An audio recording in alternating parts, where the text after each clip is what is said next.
পাশাপাশি রপ্তানিমুখী প্রতিষ্ঠানগুলোর উৎপাদন ব্যাহত হচ্ছে। পরিস্থিতির বিস্তারিত জানাতে নারায়ণগঞ্জের চাষাঢ়া থেকে যুক্ত হচ্ছেন ইমরান আলী সজীব। ইমরান, নারায়ণগঞ্জের শিল্পাঞ্চলের কি পরিস্থিতি এই মুহূর্তে? কয়টি প্রতিষ্ঠান গ্যাস সংকটে ক্ষতিগ্রস্ত হয়েছে?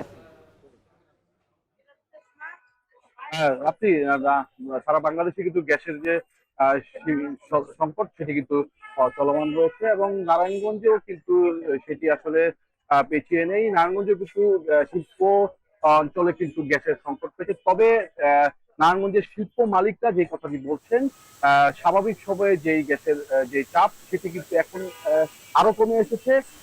এর ফলে নারায়ণগঞ্জে যে নেতিবাচক প্রভাবটি সৃষ্টি হয়েছে সেটি কিন্তু তুলনামূলকভাবে নারায়ণগঞ্জে নেতিবাচক প্রভাবটা একটু কম। এর কারণ হিসেবে নারায়ণগঞ্জের শিল্প মালিকরা যেটি বলছেন যে আসলে আহ, আহ, নারায়ণগঞ্জের শিল্প প্রতিষ্ঠানগুলোতে বিদেশি যেই ক্রেতা রয়েছেন তাদের ক্রয় আদেশও কিন্তু এই মুহূর্তে কম রয়েছে, যার কারণে উৎপাদনে এই ঠিক ওই প্রভাবটি পড়ছে না।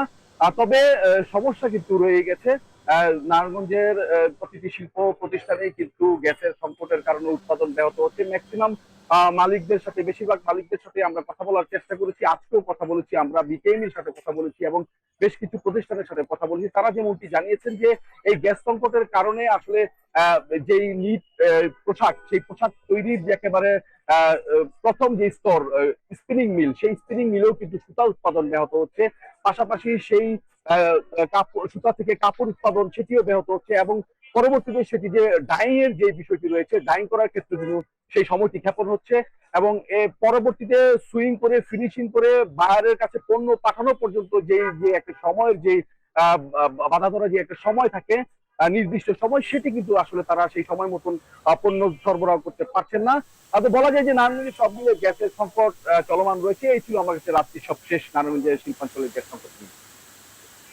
নারায়ণগঞ্জ থেকে যুক্ত ছিলেন ইমরান আলী সজীব, জানাচ্ছিলেন গ্যাস সংকটের খবর।